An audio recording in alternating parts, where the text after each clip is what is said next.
Imagine a world where your clothes could tell the story of your social status, your job, and even your moral standing. Sounds like something out of a fantasy novel, right? But this was very real in 16th century England with something called the Sumptuary Laws. These laws dictated exactly who could wear what, turning fashion into a strict social code. Let's dive into this quirky slice of social history. Back in Tudor England, society was obsessed with hierarchy and order.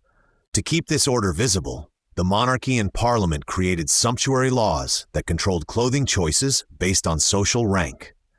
For example, only royalty could wear fabrics like purple silk or ermine fur. Nobles had their own set of permitted fabrics and colors, while commoners were restricted to simpler materials like wool or linen, often in dull colors.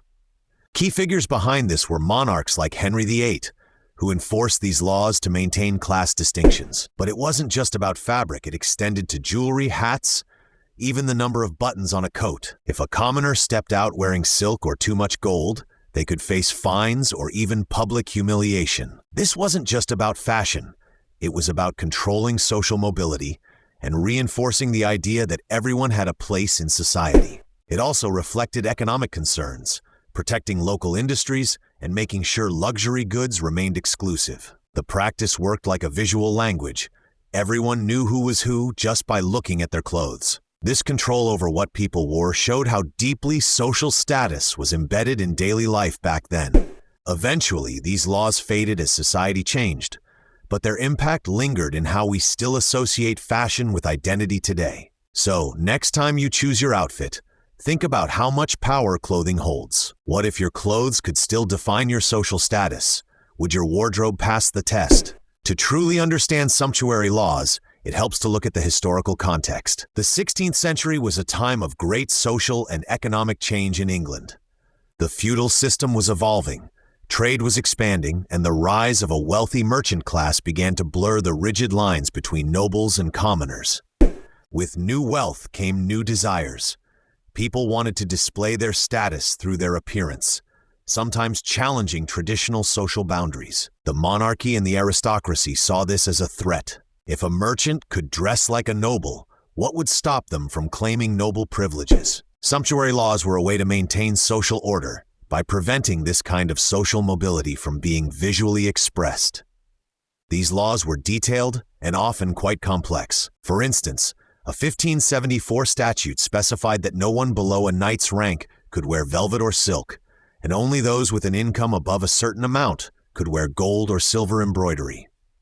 Even the number of buttons on a doublet or the width of a hat's brim could be regulated. Men and women were both affected, with women's dresses often subject to strict limitations on fabric types and the use of expensive materials like pearls or lace. One fascinating aspect of these laws was how they reflected moral attitudes of the time. Wearing clothes that suggested a higher social rank was seen as a kind of deceit or vanity, which was morally suspect.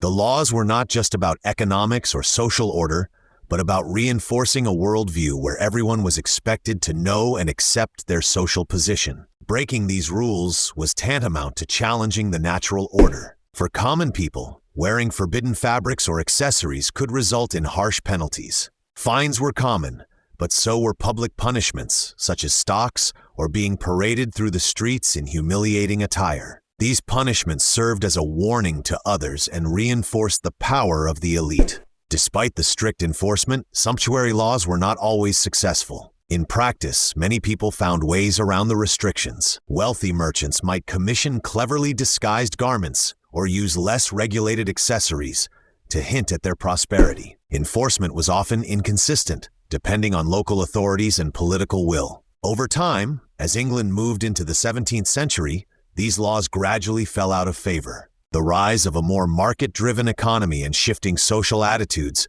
made such rigid controls increasingly impractical. Fashion itself became more fluid, and clothing styles changed rapidly, making legal restrictions harder to enforce. However, the legacy of sumptuary laws can still be felt today. Modern fashion continues to be a language of social status and identity, even if it's less formally regulated. Luxury brands, designer labels, and dress codes all serve to signal belonging or distinction in various social circles. The idea that what we wear communicates who we are is deeply rooted in history. It's also worth noting that sumptuary laws were not unique to England. Many other cultures, from ancient Rome to imperial China, had similar regulations to control dress as a means of enforcing social hierarchy and cultural values. This shows a universal human tendency to use clothing as a marker of identity and status. In addition to their social functions, sumptuary laws had significant economic implications. By restricting the use of expensive imported fabrics like silk or fine furs to the upper classes, these laws aimed to protect domestic industries and maintain a stable economy. They discouraged excessive consumption of luxury goods that could drain national wealth or encourage dependence on foreign trade. This economic dimension made sumptuary laws a tool not only of social control, but also of national policy. Examining sumptuary laws also opens a window into the craftsmanship and material culture of the time. Fabrics like velvet, satin, and ermine were painstakingly produced and required skilled artisans. The colors themselves had symbolic meanings. Purple was associated with royalty due to the expensive dyes required, while black became popular among the wealthy for its association with dignity and authority, despite being costly to produce. Jewelry and accessories were equally significant, with pearls symbolizing purity and gold representing wealth. Even the cut and tailoring of garments communicated information about the wearer's rank and occupation. Moreover, sumptuary laws intersected with gender roles in intriguing ways. Women's clothing was often more heavily regulated than men's, reflecting broader societal expectations about behavior and appearance. Elaborate dresses and accessories were seen as expressions of family honor and social standing. The restrictions on what women could wear also reinforced their social roles and limited their independence.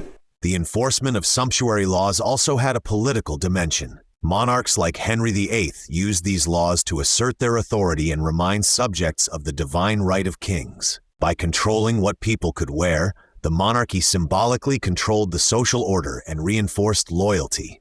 These laws were sometimes adjusted in response to political events, such as wars or economic crises, to manage public morale or resource use. Interestingly, sumptuary laws sometimes sparked resistance and satire. Writers and artists would comment on the absurdity of such rigid rules, and there were occasions when common people flaunted the laws in acts of defiance. These moments highlight the tension between social control and individual expression that clothing often embodies. In modern times, while we no longer have laws dictating what clothes we can wear based on social rank, dress codes and fashion trends continue to influence how we perceive ourselves and others. Uniforms, designer labels, and even the rise of fast fashion play roles in signaling identity and status. The history of sumptuary laws reminds us that clothing is never just about practicality or aesthetics. It's deeply intertwined with culture, power, and society. So next time you pick out an outfit, consider how your choices might be communicating more than you realize. Whether it's a subtle nod to a subculture, a professional dress code, or simply your personal style, your clothes are part of a long tradition of visual storytelling. What would your wardrobe say about you if the rules of Tudor England still applied?